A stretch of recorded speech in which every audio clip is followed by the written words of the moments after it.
Sauce তো অনেক খেয়েছেন, এভাবে একবার সস বানিয়ে দেখুন তো কেমন হয় সস। আমার মনে হয় আপনারা কিষান কেচাপ ভুলে যাবেন। তো আমি প্রথমে 4 টুকরো করে কেটে নিয়েছি, নিয়ে এগুলোকে সিদ্ধ করে নিয়েছি, নিয়ে ঠান্ডা করে ব্লেন্ডারে ব্লেন্ড করে নিয়েছি। আর আমি এখানে একটা ইনগ্রিডিয়েন্টস অ্যাড করছি, যেটার কারণে এর কালারটা আপনি শুধু দেখবেন, একদম মানে কি বলবো, এত লোভনীয় কালার আসবে, আপনি শুধু দেখুন কালারটা, ঠিক আছে? তো যেটা আমি অ্যাড করেছি সেটা আমি লাস্ট বলবো এটা কি অ্যাড করলাম। একদম ভিডিওটি শেষ পর্যন্ত দেখবেন, তাহলে বুঝতে পারবেন আমি এই কালারটার জন্য কি অ্যাড করেছি। আর এর মধ্যে যখন আমি এটাকে সিদ্ধ করার সময় আমি এর মধ্যে এক টুকরো কাঠ বলুন বা দারচিনি বলুন, আর দিয়েছিলাম একটা তেজপাতা, আর দিয়েছিলাম আমি এলাচ। তো এলাচটা আপনি প্রথমেও দিতে পারেন, এলাচটা আপনি লাস্টেও দিতে পারেন। আমি প্রথমে এলাচটা দিইনি, আমি এটা লাস্টে এলাচের গুঁড়ো দিয়ে দিয়েছি।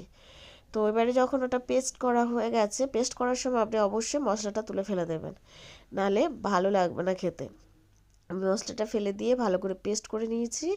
নিয়ে এবার আমি একটা প্যান গরম করে তার মধ্যে কি করলাম দেখুন, প্রথমে সেটা ভালো করে ছেঁকে নিয়েছি, বড় ছেঁকনি দিয়ে, আমার যেরকম ছেঁকনি আছে দেখালাম ওই ছেঁকনি দিয়ে ছেঁকে নিয়েছি।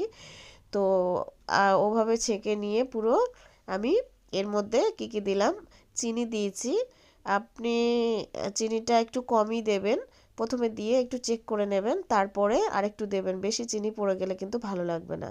আচ্ছা, একটু লঙ্কার গুঁড়ো, একটু হলুদের গুঁড়ো আমি এর সঙ্গে অ্যাড করেছি এর টেস্টটা বাড়ানোর জন্য।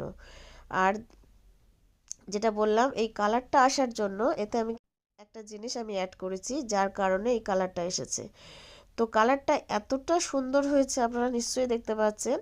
আর এরকমভাবে যদি বানান তো আমার মনে হয় আপনারা কিষান কেচাপকেই ভুলে যাবেন। বাড়িতে এইভাবে বানিয়ে বাচ্চাদের দিলে না আর কিছুই ওরা চাইবে না, সবসময় বায়না ধরবে যে মা আমাকে বানিয়ে দাও। তো আমার রেডি হয়ে গেছে দেখতে পাচ্ছেন। এভাবে যখন চামচ থেকে যখন হাত দিয়ে টানলাম তখন বুঝতে পারলেন নিশ্চয়ই।